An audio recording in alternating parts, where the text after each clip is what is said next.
안녕하세요. 인류두뇌 연구소 대표이자 브레인 트레이너 강은영입니다. 오늘 저와 함께 할 강의 제목은 인공지능을 뛰어넘는 인류두뇌 트레이닝 비법인데요. 인류두뇌가 뭘까 궁금하시죠? 그럼 시작해 볼까요? 제 소개를 먼저 간단하게 드리면 저는 13년간 강의와 상담을 해온 뇌교육, 부모교육 전문가예요. 저서로는 99% 엄마가 모른다 인류두뇌가 있습니다. 오늘 강의는 이 책의 내용을 바탕으로 진행되기 때문에 더 자세한 건 책을 참고하시면 되겠죠? 강의가 총 7개의 파트로 구성되어 있는데요. 미래교육과 두뇌개발, 그리고 인공지능과 인류두뇌, 여기에 인류두뇌가 나오네요.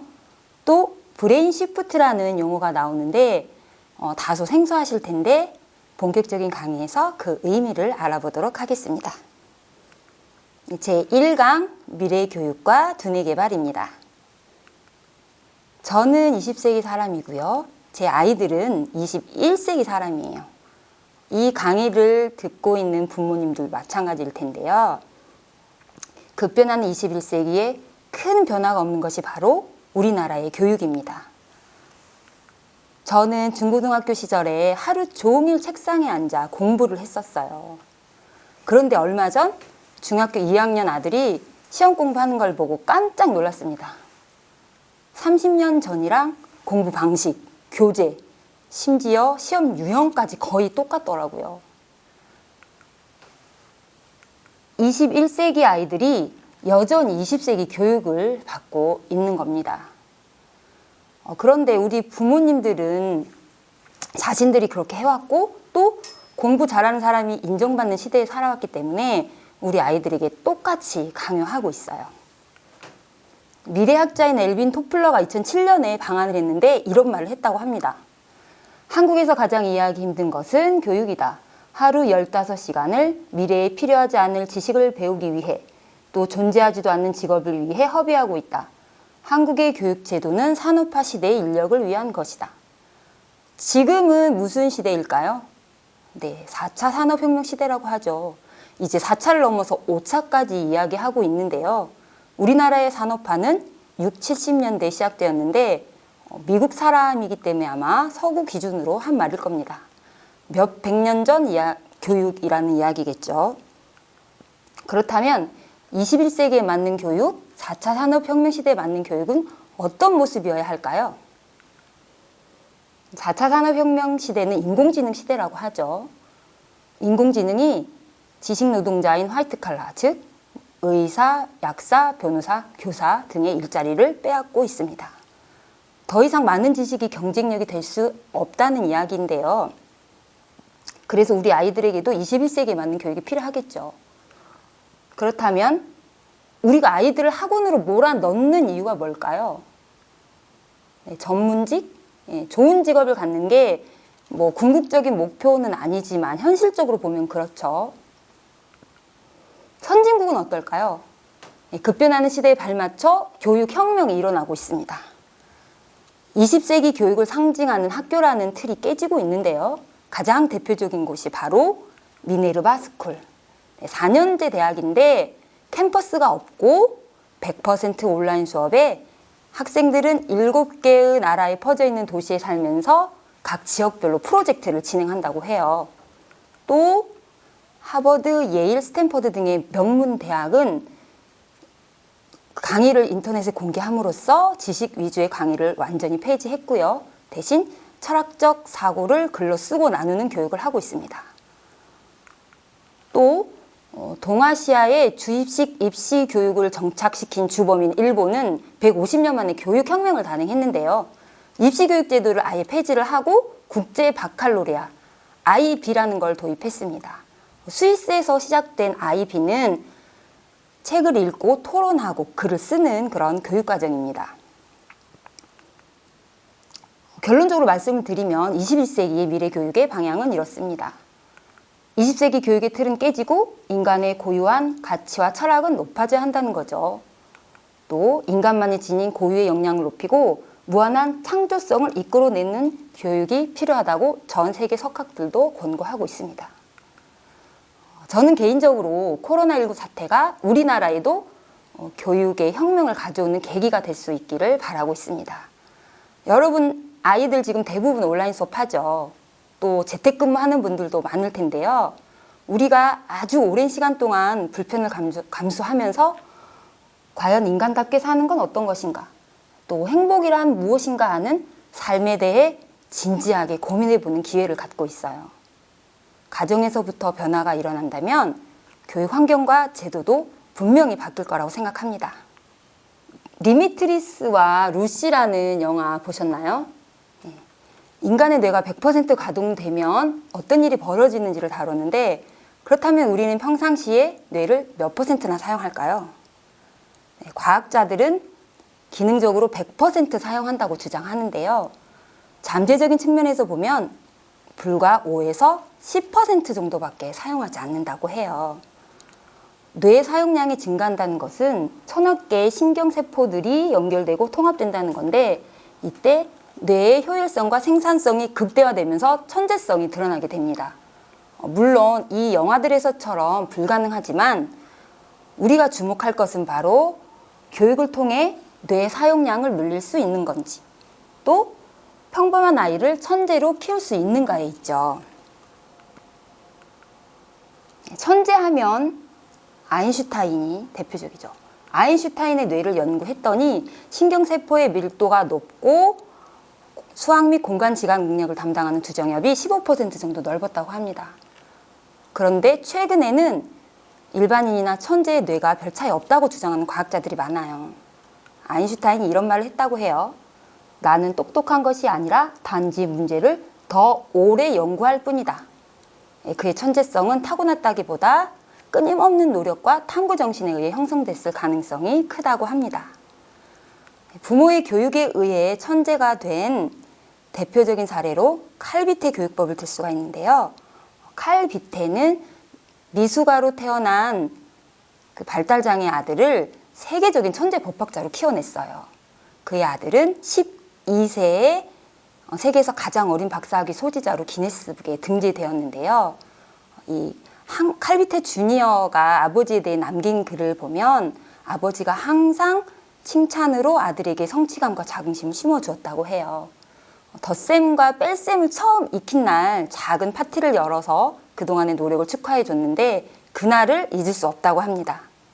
그 덕분에 곱셈과 나눗셈도 자신 있게 배우고 나중에는 기하학과 대수학까지 완벽하게 습득할 수 있었다고 해요. 아이들은 부모가 믿는 만큼 성장한다고 하죠.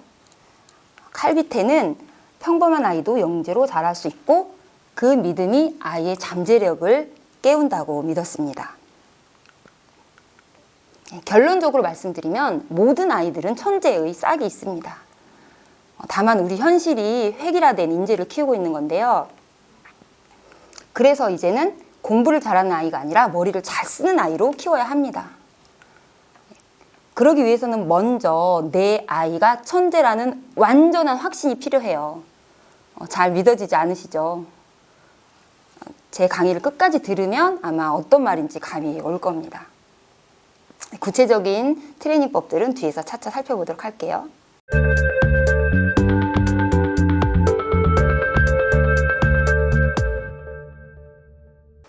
두 번째 파트, 인공지능과 인류두뇌입니다. 여기 인류두뇌가 나오네요. 인공지능, AI가 뭘까요? 컴퓨터가 인간의 지능적인 행동을 모방하도록 만든 것이죠.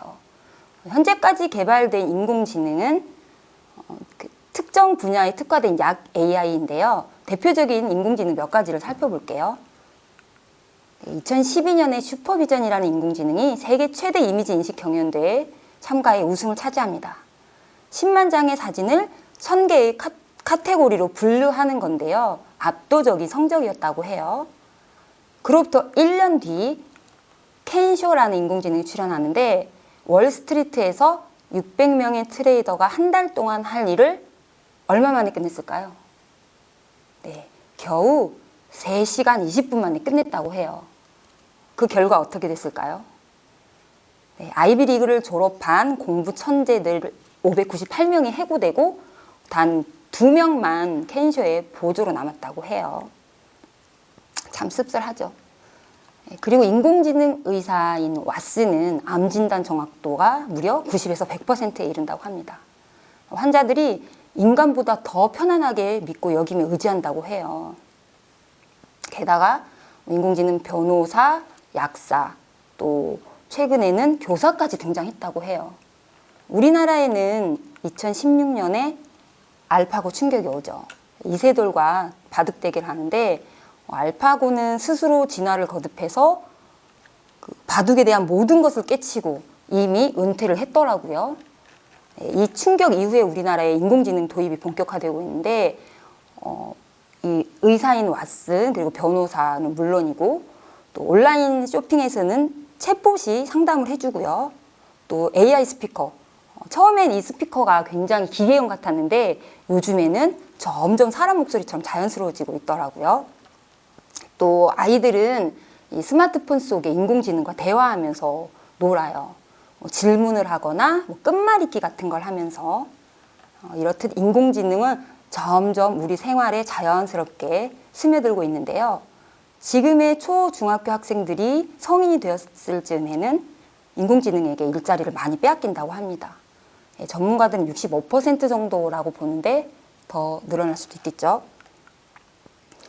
그렇다면 인공지능의 개발은 어디까지 이루어질 것인가? 전문가들은 인간 전체 지능을 합한 것보다 뛰어난 초지능이 2045년에 출현한다고 보는데요. 현재 발전 속도로 보면 더 빨라질 수도 있다고 해요. 그렇다면 우리는 교육적인 측면에서 인공지능이 과연 인간의 마음 능력에까지 침범할 것인가? 인공지능과 다른 인간의 고유한 능력을 어떻게 개발시킬 것인가에 관심을 둬야 합니다. 실리콘밸리 리더들 간의 인공지능 개발을 두고 찬반 논쟁도 끊이지 않는데요. 인공지능 개발을 보면 인간의 두려움과 위대함이 동시에 느껴지기도 합니다. 빌 게이츠는 14세까지 자녀들에게 디지털 기기를 금지했는데요. 그 이유가 뭘까요? 스스로 생각하는 법을 기르기 위해서라고 밝혔죠. 다른 실리콘밸리 기업가들의 가정에서도 마찬가지인데요. 개발한 장본인들이 금지하는 이유가 뭘까요? 얼마나 무서운 건지 누구보다도 잘 알고 있기 때문일 겁니다. 요즘은 아이나 어른 할 것 없이 스마트폰을 손에서 놓지 않고 궁금한 게 생기면 검색부터 합니다. 스스로 생각하는 걸 싫어하고 어려워하죠. 이러다가는 창의적인 사고 영감, 통찰력 등이 약화되지 않을까 우려되는데요. 그렇다면 미래 경쟁력 어디에서 나올까요? 네, 바로 이런 능력이죠. 창의적으로 생각하고 통찰력 있고 또 영감 있는 아이들이 경쟁력을 갖추게 됩니다. 즉, 뇌를 잘 쓰는 아이들이죠. 자, 이제 인류 두뇌가 나오네요. 21세기 핵심 역량인 인간 고유의 능력을 두루 갖춘 인재로 뇌를 잘 활용해서 자신의 가치를 발견하고 실현하는 뇌의 주인을 의미합니다. 자, 인류 두뇌가 갖춰야 할 핵심 역량을 제가 4가지로 꼽았는데 창조력, 상상력, 통찰력, 공감 능력입니다. 이 4가지는 여러 관련 기관과 서적, 전문가들이 제시한 공통적인 역량이자 인간이라면 누구나 가지고 있고 또 교육을 통해서 개발할 수 있는 잠재 능력입니다. 현대적 관점에서의 창조력은 전혀 다른 둘 이상의 영역을 융합하여 새로운 아이디어로 구현해내고 둘 이상의 영역을 넘어선 무언가를 만들어내는 것입니다. 창조력은 누구에게나 있고요. 후천적으로 개발할 수 있는데요. 근육과도 같아서 안 쓰면 퇴화하거나 또 성장 환경이나 교육에 따라서 진화할 수도 있습니다. 그렇다면 어떤 환경이 좋을까요? 창조의 반대말은 모방이 아니라 중도폭이라고 할 수 있어요. 따라서 아이가 좋아하는 것에 집중하고 몰입할 수 있는 환경을 제공해줘야 합니다. 절대 금지해야 할 것은 질문이 차단된 기계적인 암기식 주입식 교육인데요. 부모가 아이의 스케줄러가 돼서 온실 속 화초처럼 키우게 되면 창조력을 발휘할 동기부여가 전혀 안 됩니다. 우리가 창조적인 인물로 손꼽히는 사람 대부분은 실리콘밸리에 있어요. 스티브 잡스, 빌 게이츠, 일론 머스크 등등. 왜 우리나라에는 딱 떠오르는 인물이 없을까요? 저는 고답적인 교육 환경에 그 원인이 있다고 봅니다. 뇌의 무한한 창조성이 애초에 빛을 발하기 힘든 교육을 받고 있기 때문인 거죠. 부모가 그래서 아이의 의사를 존중해주고 자유롭게 행동하도록 해주는 게 중요하고요. 우리 뇌가 상상을 현실로 만드는 창조성이 우리 뇌에는 내재되어 있어요. 따라서 부모의 교육 방식과 가정 환경이 매우 중요합니다. 두 번째로 상상력인데요. 자, 두 눈을 감으세요. 실제로 감으셔야 돼요. 이제 새콤달콤한 귤 하나를 떠올립니다. 손으로 말랑말랑해지도록 주무른 다음에 껍질을 천천히 벗겨보세요. 이제 알 하나를 톡 떼서 입안에 넣고 맛을 음미합니다. 자, 두 눈을 뜨세요. 어떠세요? 입안에서 막 침이 고이죠. 저도 지금 말하고 있는데도 막 침이 고였는데요. 이렇게 우리의 뇌는 사실 여부와 상관없이 입력한 정보대로 반응합니다. 상상과 현실을 구별하지 않기 때문에 의심 없이 믿어버리면 현실에서도 그대로 이루어지게 되는 거죠. 플라시보, 노시보 효과 들어보셨죠? 모두 뇌에서 일어나는 현상인데요. 플라시보는 아무런 효과가 없는 가짜 약을 진짜라고 믿으면 약 30에서 40% 정도는 효과가 나타난다고 해요. 이와 반대로 노시보 효과는 아무 효과가 없는 거지만 이거를 먹으면 뭐 예를 들어서 배가 아플 것이다 라고 하면 실제로 복통을 일으키는 현상이에요. 이렇게 우리는 상상을 통해서 내가 원할 때 뇌의 변화를 유발시킬 수가 있습니다. 그렇다면 뇌를 잘 쓰기 위해서는 어떻게 하면 될까요? 상상을 통해 뇌에 긍정적인 정보를 주면 되겠죠. 아이들의 상상력은 어른들보다 굉장히 뛰어나요. 어른들은 고정된 뇌회로 때문에 남과 다른 생각을 하거나 자유로운 상상을 하기가 어려운데요. 아이들은 환경과 조건만 만들어주면 무한한 상상력을 펼칠 수가 있습니다. 이 상상력은 창조력의 바탕이 되기 때문에 매우 중요하고요. 얼마 있지 않으면 인공지능의 IQ가 만점을 돌파한다고 해요. 지식으로는 아예 게임이 안 되죠. 그래서 우리 아이들이 무한한 상상력을 가진 인류 두뇌가 반드시 되어야 하는 이유입니다. 다음으로 통찰력인데요. 통찰력은 보이지 않는 것을 정확히 꿰뚫어보고 과거의 경험을 현재의 상황과 연결하여 미래에 일어날 최고치를 예측하는 능력입니다. 자기 자신을 통찰하는 것부터 시작해야 하는데요. 자신을 괴롭히는 문제가 뭔지 또 그 문제를 원인을 파악하고 해결하는 겁니다. 이 통찰력이 높아지면 창조력도 커지고요. 통찰은 직관적 경험을 통한 정보가 다양할수록 커집니다. 따라서 아이가 좋아하고 관심 있는 것에 취미 활동을 하도록 하는 게 좋습니다. 카이스트의 정재승 교수는 이렇게 말했어요. 데이터를 통한 인지 확장 능력, 빅데이터죠. 이것은 인공지능의 능력이고 그 데이터를 비판적으로 받아들이고 가치를 만들어내는 것은 인간의 능력이라고 했습니다. 눈에 보이는 것 그 너머를 통찰하는 것은 인간만이 가진 뇌의 잠재력이죠. 마지막으로 공감 능력입니다. 상상력을 발휘해 다른 사람의 처지에 서보고 다른 사람의 느낌과 시각을 이해하며 자신의 행동 지침으로 삼는 기술인데요. 동정심과는 다릅니다. 동정심은 다른 사람의 감정이나 시각을 이해하려는 노력이 없죠. 공감 능력은 쉽게 말해서 다른 사람의 시각에서 상황과 기분을 느낄 수 있는 가장 인간다운 능력을 말합니다. 어릴 때부터 공감 능력이 형성이 되는데요. 아이들은 엄마의 목소리와 표정만으로도 감정을 판단하고요. 또 만 2세부터 타인의 마음을 이해하는 능력이 나타난다고 합니다. 그렇기 때문에 부모와의 교감을 통한 정서적인 안정이 중요하고 양육 태도에 따라서 발달 정도가 달라지게 되는 거죠. 아이들의 공감 능력을 키워주는 기본 훈련은 아이가 하루를 어떻게 보냈는지, 기분은 어땠는지, 또 학교에서 친구들과 즐거웠는지 등의 대화를 통해 감정을 읽어주고 공감해주는 건데요.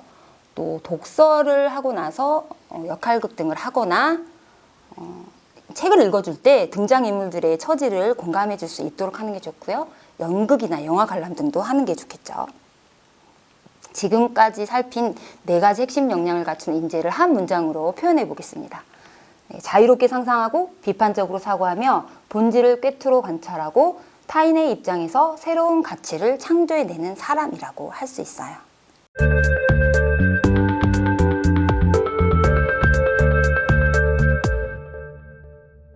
자, 3번째 강의입니다. 뇌 안에 답이 있다. 뇌교육에 관한 시간입니다. 인간에게 왜 교육이 필요할까요? 여러 가지 이유가 있겠지만 저는 매우 큰 뇌가 있기 때문이라고 생각합니다. 인간은 몸집에 비해 가장 큰 뇌를 가지고 있기 때문에 그 크기만큼 다양하고 복잡하게 발달해 왔어요. 따라서 교육을 통해 사고와 행동을 조절해야 될 필요가 있는 거죠. 내가 어떤 존재인지, 어떻게 살아야 하는지 이런 물음에 답하는 과정에서 교육제도가 탄생을 했는데요. 치열하고 복잡한 경쟁 사회에서 행복한 삶을 위한 자기개발이라는 목표는 사라진 지 이미 오래입니다. 2019년에 8만 명을 대상으로 한 우리나라 사교육비 조사에 따르면 1인당 월 평균 사교육비가 32만 1,000원으로 역대 최고치를 경신했어요. 사교육비 총액도 21조 원에 달했는데요. 사교육비가 부담되나요? 라는 질문에 몇 퍼센트가 그렇다고 대답했을까요? 네, 94%나 됩니다.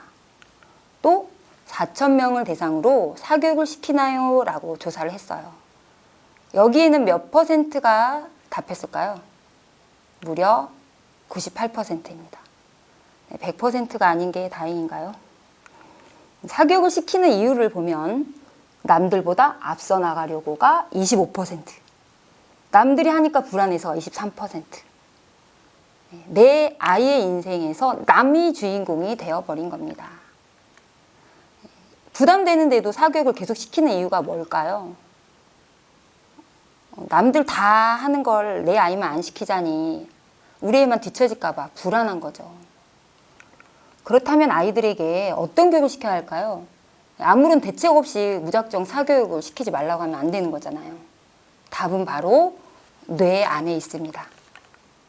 뇌교육은 뇌과학, 생리학, 심리학 등 뇌에 관한 제반 지식을 융합하여 인간의 건강, 행복, 평화를 실현하는 학문입니다.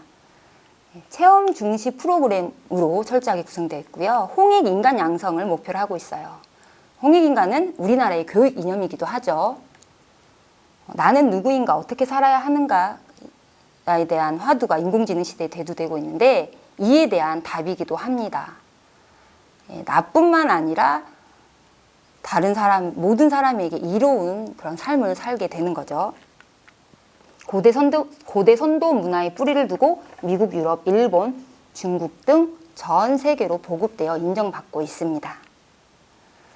자, 구체적인 프로그램들을 배우기에 앞서 뇌를 더 잘 쓰기 위해서 기본 지식을 간단하게 살펴볼 건데요. 심리학자인 폴 맥리는 삼위일체 뇌 이론을 제시했습니다. 뇌가 뇌간, 대뇌 변연계, 대뇌 피질 순서로 발달한다는 건데요. 생명내인 뇌간이 가장 먼저 발달을 하고 그 다음 생후 3년간 대뇌 변연계가 발달합니다. 그래서 이 3년 동안 엄마와의 교감과 정서적 안정이 중요하다고 하는 이유가 바로 이겁니다. 그 다음으로 대뇌 피질이 완성이 되는데요. 먼저 뇌간부터 살펴볼게요. 파충류에서 발견이 되고요. 생명 기능을 수행을 합니다. 또 면역력과 자연 치유력이 이 현대인은 뇌간의 기능이 많이 떨어져 있어서 이것들이 좀 약해져 가고 있고요. 뇌간은 나무로 치자면 뿌리와 같습니다. 그래서 뇌간이 약한 아이들은 예민하거나 불안해하고 또 뭐 화를 내거나 짜증을 내는 등 감정 조절하는데 어려움을 겪을 수가 있어요. 따라서 이 뿌리인 뇌간을 튼튼하게 하는 것이 매우 중요합니다.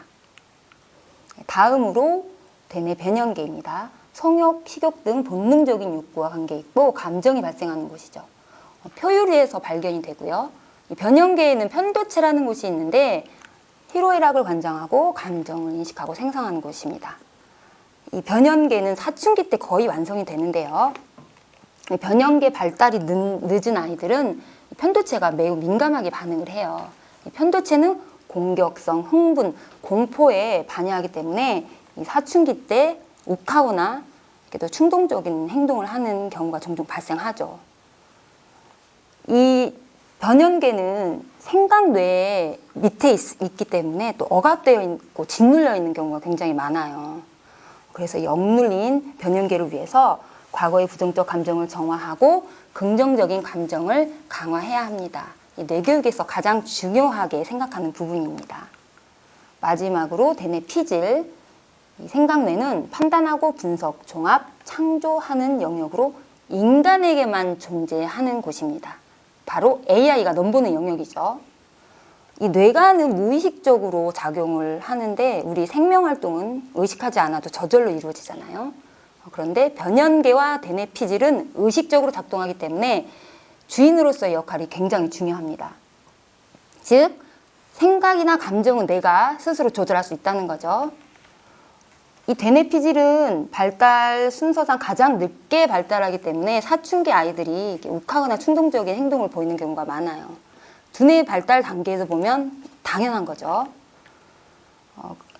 현대 교육은 대뇌 피질에 중점을 둔 교육입니다. 그래서 이 변연계와 뇌관이 짓눌리고 억압되어 있는 경우가 많아서 면역성이 악화되고 감성이 메말라 가죠. 이 세 개의 뇌를 조화롭게 발달시켜야 뇌를 잘 쓸 수 있게 됩니다. 서양에서는 몸을 정과 신 두 가지로 보는데 동양에서는 가운데 기 에너지가 들어간 세 가지 차원으로 봅니다. 뇌도 마찬가지로 보는데요. 하나씩 살펴보면 먼저 육체. 육체는 모든 정보가 우리 육체의 모든 정보는 뇌로 전달이 되죠. 우리 몸 곳곳은 신경계를 통해 뇌와 연결이 되는데 한 사람의 뇌에는 100조 개가 넘는 신경 네트워크가 있습니다. 그래서 뇌를 소우주라고도 부르죠. 우리가 몸을 움직인다는 것은 뇌를 움직이는 것과 같고 몸을 많이 움직일수록 뇌가 더 활성화가 되는데요. 즉 뇌를 자극하는 가장 훌륭한 대상은 바로 몸입니다. 우리가 뇌는 이렇게 직접 만지거나 이렇게 꺼내서 어떻게 할 수가 없잖아요. 그래서 몸으로 대신 하는 겁니다. 다음으로 에너지체. 양자 물리학에서 우주 만물은 고유의 진동수를 가지고 끊임없이 진동한다고 보는데요. 이 진동수가 낮으면 물질 차원이고 높으면 에너지 차원이 된다고 합니다. 우리가 황당하고 어이없는 일을 겪으면 뭐라고 하죠? 기가 막혀. 이런 말 많이 쓰죠. 여기서 기는 바로 에너지인데요. 이 에너지 감각을 터득해야 보이지 않는 차원에 대한 새로운 인식을 할 수가 있게 됩니다. 그 다음 정보체인데요. 뇌는 정보 처리 기관입니다. 외부로부터 정보를 입력받아 처리한 후 출력을 하는데요. 정보는 뇌를 움직이는 핵심 요소예요. 그렇다면 어떤 것들이 정보가 될 수 있을까요? 오감을 통해 들어오는 모든 것, 다른 사람의 말이나 나의 뇌 속에서 일어나는 생각, 감정도 모두 정보입니다. 나한테 왔으니까 내 것이죠. 내 것이므로 내가 선택하고 바꿀 수 있다는 걸 알아야 합니다. 우리의 뇌는 정보의 진위 여부는 상관없이 의심과 두려움 없이 믿어버리면 변화할 수가 있습니다. 이 세 가지 차원의 뇌가 상호관계를 맺으며 통합되어 작용을 합니다. 에너지체는 육체와 정보체를 이어주고 이 정보체는 육체와 에너지체를 주관합니다. 인류 두뇌가 되기 위해서는 이 세 가지의 뇌가 조화롭게 발달해야 하는데요. 다음 강의부터는 구체적인 트레이닝 방법들을 배워보도록 하겠습니다.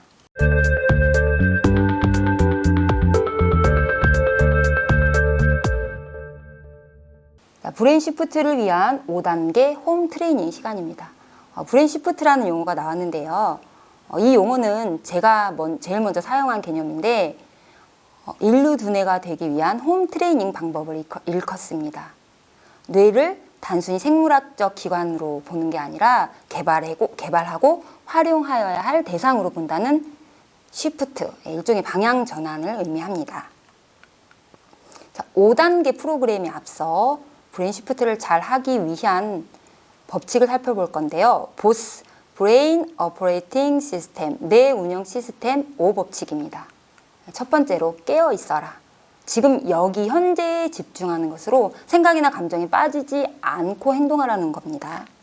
두 번째, 굿뉴스가 굿브레인을 만든다. 우리 뇌는 입력한 정보대로 작동을 하기 때문에 항상 좋은 생각, 굿뉴스를 생산하고 적극적으로 전해야 하는데요. 부모라면 아이에게 항상 좋은 언어로 굿뉴스를 전해줘야 합니다. 왜냐하면 부모가 무심코 내뱉은 말들이 아이에게는 굉장히 중요한 정보가 되기 때문인데요. 저희 큰아들이 어릴 적부터 한 번 밖에 나가면 집에 들어오지를 않았어요. 하루 종일 친구들이랑 놀면서 이 친구가 집에 가면 또 다른 친구를 불러서 놀고, 그게 굉장히 심했는데 저는 이제 그런 모습을 보면서 너는 도대체 공부는 언제 할 거니?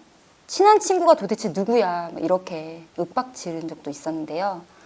저도 공부를 하고 저 많이 성장을 하면서 아이에게 이렇게 정보를 줬습니다. 우리 아들은 친구가 정말 많구나. 친구가 이렇게 많다는 건 사람을 아주 잘 사귀고 사교성이 있다는 거고, 이러면 나중에 사회생활도 굉장히 잘할 거야. 이렇게 정보를 줬어요. 그랬더니 지금은 중학생인데 굉장히 아이가 더 많이 밝아지고 친구들한테도 인기 만점입니다. 사춘기 때는 친구 관계에 좀 문제가 생기기도 하잖아요. 그런데 그런 게 전혀 없어요. 따라서 부모라면 내가 내뱉는 말이 아이에게 정보가 된다는 걸 반드시 기억하시기 바랍니다. 3법칙, 선택하면 이루어진다. 선택했으면 그것이 이루어진 모습을 구체적으로 상상하고 떠올리는 건데요. 이 방법은 뒤에서 알려드릴게요. 4법칙, 시간과 공간의 주인이 되어라. 5법칙, 모든 환경을 디자인하라. 사람도 환경이 될 수 있는데 부모라면 아이에게 환경이 된다는 걸 잊지 마시기 바랍니다. 이제 5단계 프로그램을 살펴볼 건데요. 첫 번째로 뇌감각 깨우기입니다. 뇌감각 깨우기는 몸과 뇌의 감각을 회복시키고 뇌를 의식하고 몸과 뇌의 소통을 원활하게 하는 단계인데요. 여러 가지 프로그램이 있는데 제가 아이들과 집에서 거의 매일 하는 게 전신 두드리기라는 게 있습니다. 제가 시범을 보여드릴 건데요. 이 그림과 같이 이 상체와 하체를 골고루 두드리는 거예요. 자, 이렇게 온 가족이 할 때는 동그랗게 마주보고 서서 하면 좋습니다. 먼저 한 팔을 앞으로 쭉 뻗고 어깨에서부터 손바닥까지 열을 두드리면서 내려갑니다. 하나, 둘, 셋, 넷, 다섯, 여섯, 일곱, 여덟, 아홉, 열. 손바닥을 10번 세게 두드리고요. 이번엔 손등을 10번 두드립니다. 다시 어깨까지 올라오세요. 자, 어깨를 10번 두드렸으면 가슴을 두드립니다. 자, 이번엔 반대 손으로 반대 손을 쭉 펴서 똑같이 손바닥까지 두드립니다. 다음 손등을 두드리고요. 온몸 구석구석 골고루 정성스럽게 두드려줍니다. 자, 어깨까지 두드렸으면 이제 두 손으로 가슴을 두드립니다. 가슴을 두드리다가 답답하면 후 하고 숨을 깊게 내쉬거나 이렇게 크게 소리를 질러도 좋아요. 자, 이번에는 여러분이 보시기엔 오른쪽이죠. 오른쪽엔 간장이 있습니다. 이거 할 때는 엄마가 간장 하면 아이들이 튼튼하게 이렇게 대답하게 하면 재밌게 할 수 있어요. 간장 튼튼, 간장 튼튼. 자, 이번에 왼쪽으로 갑니다. 왼쪽에는 위장이 있죠. 위장 튼튼, 위장 튼튼. 자, 이번에는 허리를 숙여서 신장을 두드립니다. 신장 튼튼, 신장 튼튼. 자, 그대로 허벅지를 타고 밑으로 내려갑니다. 자, 발끝까지 가서 발등을 두드린 후에는 무릎을 타고 위로 올라옵니다. 자, 이제 배꼽 아래 5cm 지점, 단전이라고 하죠. 이 단전을 두드리는데요. 단전을 두드릴 때는 북소리가 나는 것처럼 아주 세게 두드려야 합니다. 50번에서 100번 정도 두드리세요. 다 했다 치고 시계 방향으로 후 하고 배를 쓸어준 다음에 자, 온몸을 위에서부터 아래까지 쭉 쓸어줍니다. 후 하고 호흡을 내쉬세요. 자, 어때요? 시원해지셨죠? 저는 지금 시간이 없어서 약식으로 보여드렸는데 이거를 천천히 세게 두드리면 한 5분 정도 걸리거든요. 자기 전에 이걸 해서 불면증이 치유된 사례도 굉장히 많아요. 아이들과 꼭 한번 해보시기 바랍니다.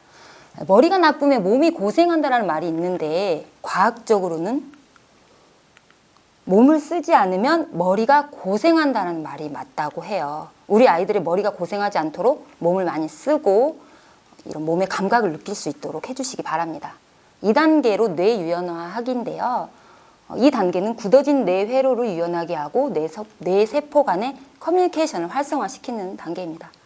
여러 프로그램이 있는데 대표적으로 HSP 12단이 있어요. 푸시업부터 시작해서 물구나무 서서 걷는 것까지 12단계로 이루어져 있는데 이 각 단계를 진행하다 보면 해보지 않았던 동작을 취하거나 새로운 도전을 할 때 주저하는 감정 또 포기하고픈 생각이 막 떠올라요.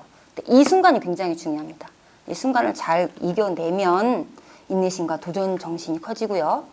고정된 습관, 관념이 사라져서 뇌의 유연성이 회복됩니다. 또 의식이 확장되고 뇌를 잘 운영할 수 있다는 자신감까지 생기니까 아이들과 함께 해보면 좋겠죠. 3단계 뇌의 정화하기입니다.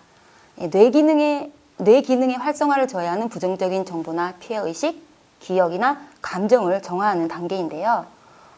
이 아이들과 함께 할 수 있는 대표적이고 쉬운 프로그램으로 신문지를 이용한 화풀이법이 있어요. 집에 신문지 있으시죠? 그 신문지를 많이 가지고 와서 펼친 다음에 아이한테 자기의 부정적인 감정을 마구 그리게 합니다. 예쁜 그림을 그리는 게 아니라 나의 감정을 종이에 막 표출을 하는 거죠. 크레파스, 사인펜, 색연필 이런 거 다 가지고 와서 마음대로 막 그리게 하세요. 부모님들도 같이 하시면 좋아요. 다 그렸으면 이제 그 신문지를 찢고 뭉치고 마구 날려서 이 그림처럼 이렇게 신나게 하면 돼요. 막 이렇게 날려. 그러면서 이 부정적인 감정을 풀어내는 겁니다. 실컷 한 다음에는 상자에 이 신문지를 싹 다 집어넣어서 완전히 없애버립니다. 청소까지 한 번에 되니까 한번 해볼만 하겠죠. 이거를 아이들과 꼭 같이 한번 해보세요. 그러면 부모의 감정도 정화가 같이 되는데요. 저희 집에서는 한 달에 한 번 정도 이걸 하고 있습니다. 감정이나 정서는 뇌의 모든 활동에 영향을 미친다고 해요. 왜곡된 부분이 있으면 뇌의 정보 처리 전반에 문제가 생기기 때문에 뇌의 원활한 정보 처리를 위해서 꼭 거쳐야 하는 브레인 시프트의 핵심 단계입니다. 다음은 뇌통합학인데요. 이 뇌통합은 이 정보의 통합이라고 할 수 있어요. 아이들의 정보를 통합시키는 가장 좋은 방법으로 자기 선언문 낭독이 있습니다. 이 잠재의식에 긍정적인 정보를 계속 심어주는 건데요. 두뇌 생리학에 따르면 잠재의식에 입력된 것은 무엇이든 실현된다고 합니다. 이 정보를 통합하고 자기 선언을 하는 방법엔 여러 가지가 있는데 노트에 적어서 생생하게 뇌에 들려줄 수도 있고 친구나 가족들 앞에서 선언하기도 있어요. 우리 사람은 많은 사람들 앞에서 이렇게 선언을 하면 자기 행동을 스스로 통제할 수 있다고 해요. 그래서 아이들에게 이렇게 가족들 앞에서 선언하게 하면 좋겠죠.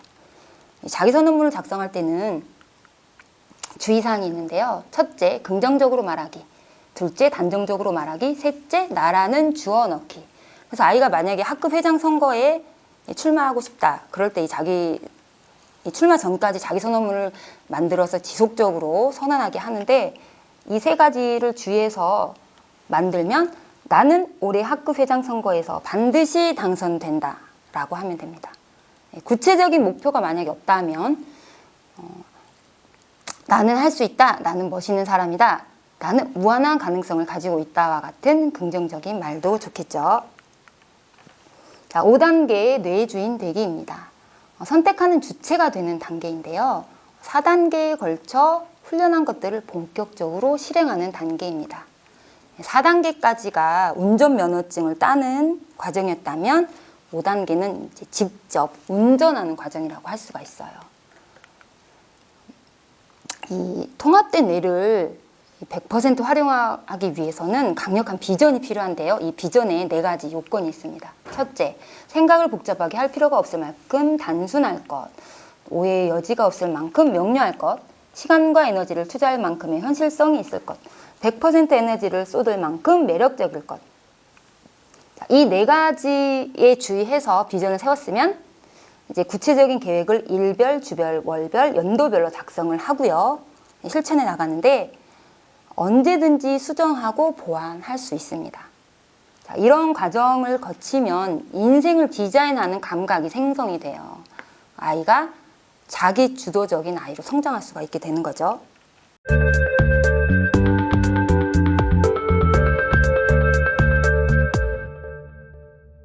자, 이제 지금부터는 이럴 땐 이렇게 상황별 브레인 시프트 방법을 살펴보겠습니다. 활기찬 하루를 시작할 때 세로토닌 활성법인데요. 아이가 아침에 잠에서 일어날 때 잘 깨어나나요? 매번 힘들게 일어난다면 세로토닌 신경이 약화되어 있는 건데요. 세로토닌은 행복 호르몬이라고도 불리는데 이 세로토닌이 원활하게 분비가 되어야 몸과 마음에 활기가 생깁니다. 햇빛과 운동에 의해 활성화가 되는데요. 그래서 가장 좋은 방법은 햇빛을 받으면서 걷는 겁니다. 그런데 아이들과 매일 햇빛을 받으면서 걷기는 어렵잖아요. 또 요즘 아이들은 이 2가지와 점점 거리가 멀어지고 있죠. 밖에서 햇빛을 받으면서 놀기보다는 실내에서 주로 생활하기 때문에 세로토닌 신경이 약해질 수밖에 없습니다. 이 효과적으로 세로토닌 신경을 활성화시키는 방법이 있어요. 집에서도 할 수 있는 건데 바로 단전 호흡입니다. 아랫배에 앉아서 하는 게 좋아요. 저는 이제 시범은 서서 보여드리긴 할 건데 바닥이나 의자에 앉아서 처음에 할 때는 아랫배에 손을 갖다 대는 게 좋아요. 이렇게 배꼽 아래에 손을 갖다 대고 후 하고 내쉬면서 배를 홀쭉하게 만듭니다. 자, 이때 항문을 조이고 다시 항문을 푼 다음에 배를 부풀리면서 코로 숨을 들이마시세요. 자, 내쉬는 숨을 2배 정도 길게 하는데요. 다시 한번 길게 후 내쉬면서 배에 있는 공기를 모두 다 빼낸다고 생각하세요. 항문을 조이고 풀었다가 다시 코로 숨을 들이마십니다. 자, 동작이 익숙해지면 눈을 감고 하시고요. 아이들한테 차근차근 알려주면 굉장히 잘 하거든요. 그래서 매일 아침에 일어나서 또 자기 전에 또는 시시때때로 시간을 정해놓고 하면 좋습니다. 자, 집중력이 필요할 때 에너지 집중 명상을 배워볼 건데요. 지감이라고도 해요. 그칠지 느낄 감, 감정을 그치게 한다는 건데요. 우리가 앞에서 그 3가지 차원의 뇌에서 에너지체를 배웠죠. 그 에너지를 느껴보는 겁니다. 우리 신체 중에 가장 민감한 곳이 어딜까요? 바로 손입니다. 손에 의식을 집중하면 에너지 흐름을 느끼고 내면에 집중할 수가 있게 돼요. 또 생각이 사라지고 뇌파가 떨어지는데 제가 시범을 보이면서 알려드리겠습니다. 자, 이게 잔잔한 명상 음악 같은 걸 집에서 틀어놓고 하시면 되게 좋아요. 자, 이렇게 손끝을 빠르게 50번 정도 부딪힙니다. 여러분 꼭 50번 하셔야 돼요. 그 다음에 빠르게 10초 정도 비비세요.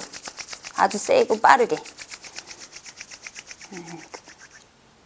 그 다음에는 양손을 살짝 벌립니다. 2 눈을 감고 하셔야 돼요. 그래야 이 에너지를 느낄 수 있습니다. 자, 이제 2 눈을 감고 양손 사이의 느낌에 집중합니다. 천천히 숨을 들이마시면서 양손 사이를 벌립니다. 호흡을 내쉬면서 2 손을 가까이 댑니다. 손바닥이 마주치지 않게, 부딪히지 않게 살짝 벌리세요. 다시 숨 들여 마시면서 천천히 양손을 벌립니다. 뭉클뭉클한 느낌, 간지러운 느낌, 자력과 같은 느낌 등을 느껴보세요. 다시 숨 들여 마시면서 손바닥 사이의 간격이 점점 멀어집니다. 양손 사이의 느낌을 강하게 느껴졌으면 이제 두 손을 머리 사이에 갖다 대세요. 다시 숨 들여 마시면서 양손이 커지고 이때 뇌가 커진다고 상상합니다. 다시 후 내쉬면서 가까이 뇌 속에 부정적인 것들이 모두 빠져나간다고 상상하세요. 다시 숨 들여 마시면 뇌가 커지고 후 내쉬면서 가까워집니다. 자, 이걸 여러 번 집중해서 하신 다음에 눈을 뜹니다. 자, 이걸 하면 아이들도 굉장히 차분해져요. 매일 꾸준히 하게 되면 문제 해결력뿐만 아니라 집중력, 통찰력, 창조력까지 생기게 됩니다. 아이들에게 꼭 알려주시기 바래요. 시험이나 발표, 대회를 앞두고 하는 무한대 그리기가 있어요. 이 무한대 그리는 팔자를 이렇게 눕힌 그 모양이죠. 자연에서 흔히 발견할 수 있는 에너지의 내부 응집 운동인데요. 이 무한대 그리기를 하면 손과 팔의 어깨 긴장이 완화가 되고 좌뇌와 우뇌가 통합되어서 말이나 글로 생각을 전하고자 할 때 효과적입니다. 자, 한 손을 이렇게 앞에다 대고요. 팔은 자연스럽게 구부리면 돼요. 자, 손가락 끝을 바라보면서 천천히 무한대를 그립니다. 시선은 손을 따라가세요. 고개를 같이 돌리면 안 되고요. 시선만 따라갑니다. 천천히 하세요. 천천히 호흡하면서 무한대를 그립니다. 자, 4-5번 정도 천천히 하시고 이번엔 손을 바꿔서 반대 방향으로 합니다. 네, 마찬가지로 4-5번 정도 하고 더 길게 하셔도 상관은 없어요. 자, 이 무한대 그리기도 아이들이 이렇게 처음에 허공에서 하는 건 좀 어려워요. 그래서 이렇게 도화지에다가 먼저 그림을 그려놓고 연필로 따라 그리게 하세요. 그 다음에 이게 익숙해지면 이제 이렇게 제가 시범을 보인 것처럼 허공에서 하도록 하면 됩니다. 이걸 하게 되면 좌뇌와 우뇌가 통합되어서 집중력, 기억력, 창조력이 커집니다. 이건 별로 어렵지 않으니까 이것도 꼭 한번 해보시길 바랄게요. 이제 아이를 꾸짖어야 할 때 항아리 연단. 이거는 제가 이 부모 교육할 때 감정 교육, 감정 조절 교육, 화 교육 이런 거 할 때도 많이 하는 방법인데요. 연단이란 말은 대장간에서 칼과 창을 불에 달구어서 이렇게 두드려야 단단해지잖아요. 그것처럼 어려운 수련을 통해 몸과 마음을 굳세게 한다는 뜻입니다. 이걸 하면 좋은 게 아이들이 뭔가 잘못했을 때 막 부모가 화를 내거나 무작정 혼내지 않기 때문에 일단 엄마의 감정 조절이 되고요. 이 아이는 에너지를 아랫배에 이렇게 집중적으로 하게 함으로써 몸의 중심 감각을 살려주고 집중력, 참을성, 끈기까지 키워줄 수 있는 그런 프로그램이에요. 제가 시범을 한번 보여드릴 건데 이 순서대로 하시면 됩니다. 다리를 어깨 넓이 또는 저 어깨 넓이보다 조금 더 넓게 벌리고요. 무릎을 살짝 구부립니다. 엉덩이 꼬리뼈를 말아 넣어서 엉덩이가 뒤로 빠지지 않게 하고요. 양손으로 항아리를 안듯이 편안하게 손을 올립니다. 시선은 양손 사이를 두고요. 이 상태로 20분간, 최소 20분간 버티는 거예요. 자, 양손 사이를 바라보면서 천천히 이렇게 호흡하면 됩니다. 직접 해보시면 1분도 유지하기가 힘들어요, 이게. 온몸에 땀이 나고 처음 하면 부들부들 떨리기도 합니다. 처음부터 20분을 하면 안 되겠죠. 그래서 아이들한테 할 때는 5분에서 아니면 아주 어린아이 같은 경우는 1분이나 3분에서 시작하면 되겠죠. 그렇게 해서 점점 늘려갈 수 있도록 하고 한 20분은 해야 정말 연단이 돼요. 이게 막 이 힘든 과정을 이겨낼 수가 있게 되거든요. 아이들에게 이걸 시키면 스스로 잘못을 뉘우치고 반성을 합니다. 이 연단을 하고 나면 느낌이 어땠는지 물어보고 따뜻하게 안아주시면 돼요. 이 형제 자매들끼리 싸우거나 잘못을 했을 때 이걸 시키게 되면 서로 견제도 되고 우리가 언제 싸웠지? 뭐 때문에 싸웠지? 이렇게 됩니다. 정말 자기 몸에 집중할 수 있게 돼요. 부모가 아이들에게 감정 풀이를 하면 안 되는 이유는 여러 가지가 있지만 사춘기가 오면 아이들이 100% 반항을 합니다. 저는 아들 둘을 키우는데요. 어릴 때부터 많이 연단을 시켰어요. 뭔가 잘못을 하면. 그래서 지금 저희 아들은 큰아들이 중2인데도 중2병이 없습니다. 아마 어릴 때부터 이런 연단을 시켰기 때문이 아닐까 생각합니다.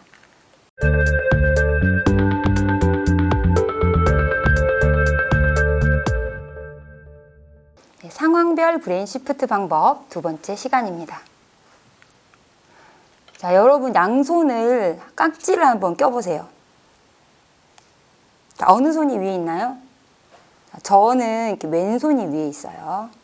자, 이번에는 반대로 한번 해보세요. 자, 굉장히 어색하고 잘 되지 않죠. 왜냐하면 우리는 몸을 늘 쓰던 방향대로 쓰던 부분만 사용하기 때문인데요. 몸의 움직임이 한정되어 있으면 뇌의 기능도 떨어지게 됩니다. 따라서 이 아이들이 심심해할 때 손동작을 놀이처럼 함께 해주면 두뇌 개발에 아주 좋은데요. 좌뇌와 우뇌가 골고루 개발되고 집중력도 키워질 수 있습니다. 제가 총 4가지의 손놀이를 알려드릴 건데요. 첫 번째로 여기 맨 처음 사진을 보시면 한 손은 주먹, 한 손은 손바닥을 펴서 박수를 치는 겁니다. 이거는 굉장히 쉬워서 어린아이들도 할 수 있어요. 점점 빠르게 노래를 하면 좋아요. 학교 종이 땡땡땡 뭐 이런 식으로. 자, 그리고 두 번째 그림을 보시면 한 손은 주먹으로 가슴을 두드리고 반대 손은 손바닥을 펴서 위아래로 흔듭니다. 손의 모양과 움직임이 모두 다르죠. 자, 바꿔 하면 반대로 손을 바꿔주시고요. 또 바꿔. 이거는 보기는 되게 쉬워 보이시죠? 한번 해보세요. 그럼 굉장히 헷갈려요. 처음 하면. 바꿔 하면 또 이렇게 해서 바꾸고. 자, 이제 점점 어려워집니다. 세 번째, 이 위의 사진을 보세요. 자, 엄지손가락을 펴고 새끼손가락을 펴니다. 방향이 같아요. 바꿔 하면 이렇게, 이렇게, 이렇게. 제가 잘 되니까 굉장히 이것도 쉬워 보이는데 막 손가락이 막 4개가 다 펴지고 난리가 나요. 이거는 굉장히 많이들 어려워하세요. 꼭 한번 따라 해보시고요. 이것도 노래를 하면서 하면 아이들이 아주 즐거워해요. 곰 3마리가 한 집에 있어. 아빠 곰, 엄마 곰, 애기 곰. 이렇게 점점 빠르게 또 할 수 있고요. 다음은 가장 어려운 거예요. 이제 양손 묵지바인데 한 손이 계속해서 이기게 하는 거예요. 자, 한번 해보겠습니다. 묵지바, 묵지바.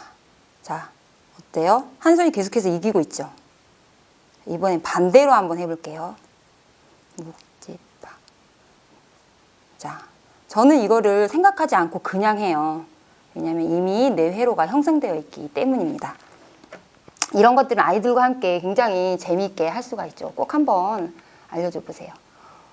이 손놀이를 하게 되면 뇌의 유연성이 회복이 되고 치매가 예방이 된다고 해요.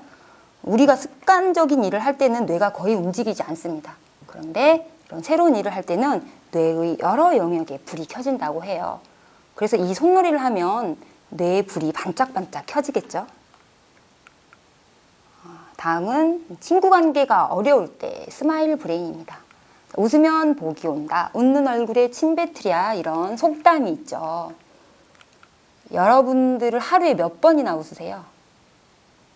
네, 안 세보셨다고요?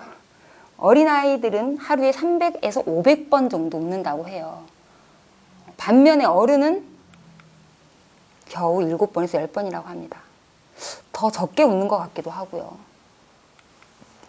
웃으면 수명이 길어지고 혈압이 떨어집니다. 또 스트레칭과 100m 달리기와 같은 효과도 있고요. 다이어트와 심장병 예방에도 도움이 된다고 해요. 그래서 나이가 들수록 더 많이 웃어야 되겠죠. 건강에 좋으니까. 아이들도 잘 웃고 밝은 아이들은 친구가 많고요. 또 친구의 문제도 잘 해결합니다. 요즘 말로 인싸라고 하죠. 이 웃음은 최고의 뇌 운동이에요. 특히 이 코로나 시국에 어디 뭐 밖에 나가서 운동하기 산책하는 것도 쉽지 않잖아요. 그래서 이 온 가족이 집에서 함께 웃으면 굉장히 좋은 운동이 됩니다. 아이들과 함께 할 때는 웃음 버튼이라는 거를 누르는데요. 웃음 버튼은 이 관자놀이나 아니면 저희 가족은 배꼽이에요. 어디든 해도 상관은 없어요. 신체 중에 한 곳을 선정을 해서 웃음 버튼을 꾹 누르고 20초에서 30초간 웃는 겁니다. 이거는 제가 시범 보이기가 좀 그런데 그래도 한번 해볼까요? 네. 저희 집의 웃음 버튼은 배꼽입니다. 그래서 배꼽을 웃음 버튼 꾹 누르고 이렇게 제가 실제로는 더 크게 웃는데 좀 어색해서 이렇게 웃었네요. 실제로 한번 웃어보면 뭐 20초, 30초가 웃는 게 굉장히 어려워요. 막 기침도 나오고 막 그러는데 웃는 게 왜 운동이라고 하는지 아마 실감하실 수 있을 겁니다. 이 명랑한 그룹이 연구에 의하면 우울한 그룹보다 어려운 문제를 더 잘 풀었다고 해요. 그래서 우리가 아이들에게 이렇게 공부를 억지로 하기 싫은 공부를 시키면 잘 안 되죠. 즐겁게 스스로 할 때 훨씬 더 공부를 잘할 수밖에 없게 되겠죠. 행복해서 웃는 게 아니라 웃으니까 행복해진다라는 말이 있습니다. 우리 아이들이 복받는 체질이 되도록 웃는 상을 만들어주세요. 이 사진은 저희 둘째 아들 사진인데요. 얘는 어릴 때부터 제가 하도 웃음 버튼을 눌러가지고 아예 웃는 상이 되었어요. 자, 다음으로 원하는 것을 이루고 싶을 때 브레인 명상입니다. 우리가 원하는 것을 이루지 못하는 이유는 뭘까요? 바로 의심과 두려움 때문입니다. 원인이 외부에 있지 않고 바로 나 자신에게 있죠. 우리가 무언가를 하고자 하면 이 아까 3층 구조 배웠죠. 되뇌 피질인 생각뇌에서 이것이 과연 될까라는 의심부터 생겨납니다. 그리고 이 변형계인 감정뇌에서 안 되면 어떡하지? 실패하면 더 나빠질 텐데 라는 불안과 두려움이 끊임없이 발생을 해요. 이런 장애물들을 넘어 뇌관까지 뇌통합이 되어야 뇌의 주인이 될 수 있습니다. 브레인 명상을 하게 되면 이 생각과 감정을 그치게 돼요. 그래서 뇌파가 안정이 되고 뇌간의 자연 치유력이 높아짐으로써 숨어있던 잠재력까지 발현이 됩니다. 자, 이 브레인 명상을 한번 해볼 건데요. 먼저 이 좌측의 사진을 보면 고개를 눈을 감고 좌우로 천천히 이렇게 움직이세요. 또 위아래도 움직이고 무한대로도 움직일 수 있어요. 특정하게 정해져 있는 건 없고 그냥 내가 움직이고 싶은 대로 움직이면 됩니다. 처음에는 어지러울 수 있으니까 천천히 도리도리 움직이세요. 생각이나 감정이 떠오르면 후 하고 그냥 지나쳐 버립니다. 자, 이걸 한 3분에서 시작해서 5분, 길게는 10분까지 할 수 있는데요. 어느 정도 했으면 움직임을 멈추고 몸의 느낌에 집중해 보세요. 뇌의 느낌에 집중합니다. 천천히 숨 들여 마시고 후 내쉬고. 자, 이제 내가 원하는 것이 이루어졌다고 상상해 보세요. 구체적으로 아주 생생하게 떠올려 봅니다. 자, 다 했으면 천천히 호흡하면서 눈을 뜹니다. 자, 이 브레인 명상을 하게 되면요, 생각과 감정이 정지가 되고 지금 여기 현재에 집중할 수 있게 됩니다. 문제 해결력, 통찰력, 창조력 이런 뇌의 잠재력들이 깨어나게 되는 거죠. 이것도 이렇게 잔잔한 명상 음악 같은 거 틀어놓고 하시면 깊은 명상까지 체험하실 수가 있어요. 자, 이제 마지막으로 성공적인 브레인 시프트를 위한 팁을 몇 가지 알려드릴 건데요. 루틴이란 말 많이 들어보셨죠? 루틴이란 규칙적으로 하는 일의 통상적인 순서와 방법을 말합니다. 원래는 스포츠 심리학 용어인데요. 최근에는 일반적으로 많이 쓰이고 있죠. 모닝 루틴, 복근 운동 루틴 등등 이런 말들로 쓰이고 있어요. 아리스토텔레스가 이런 말을 했다고 합니다. 반복적으로 무엇을 하느냐가 우리를 결정한다. 그렇다면 탁월함은 행위가 아닌 습관이다. 세계적인 대문호들은 습관이 있었는데 톨스토이는 무려 60년간 매일 일기를 썼고요. 해밍웨이는 매일 500단어씩 썼다고 해요. 또 운동선수들도 루틴이 있는데요. 우리도 브레인 루틴을 만들어야 합니다. 제가 지금까지 알려드린 여러 가지 프로그램들 중에서 나에게 꼭 필요하고 해볼 만하다 한 것을 선택해서 집중하는 건데요. 이 아이들이 자기주도 학습 같은 게 안 되는 건 선택하는 힘이 부족하기 때문입니다.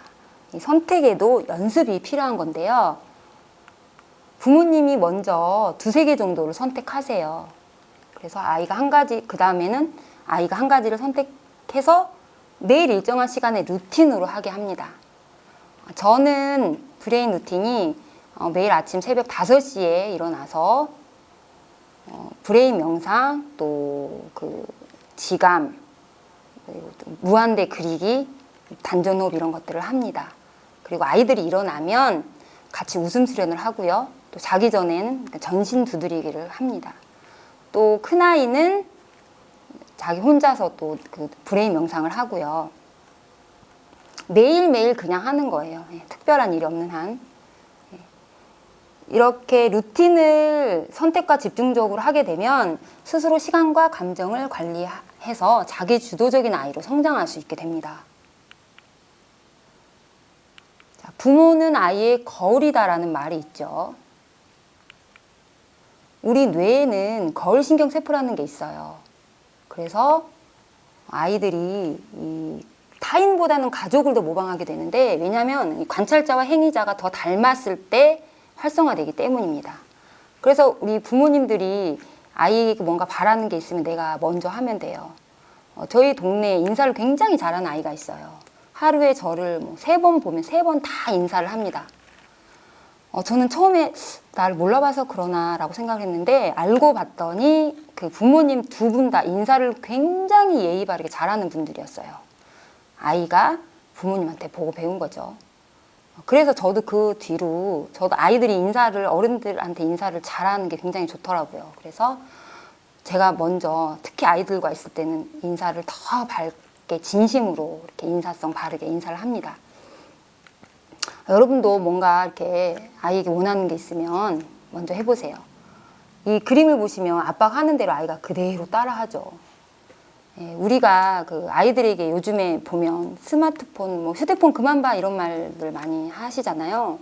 그런데 부모인 내가 휴대폰을 더 많이 보고 있지는 않나 되돌아보시기 바랍니다. 그래서 제가 잘하는 말이 있어요. 우리 아이가 달라졌어요 라고 말하고 싶다면 아이한테서 먼저 우리 엄마 아빠가 달라졌어요 라는 말이 나오도록 해야 합니다. 자, 이제 마지막으로 일상에서 뇌와 친해지는 깨알 팁을 알려드릴 건데요. 내가 좋아하는 대화의 기술이 있습니다. 아인슈타인의 엄마의 사례를 말씀드릴 건데요.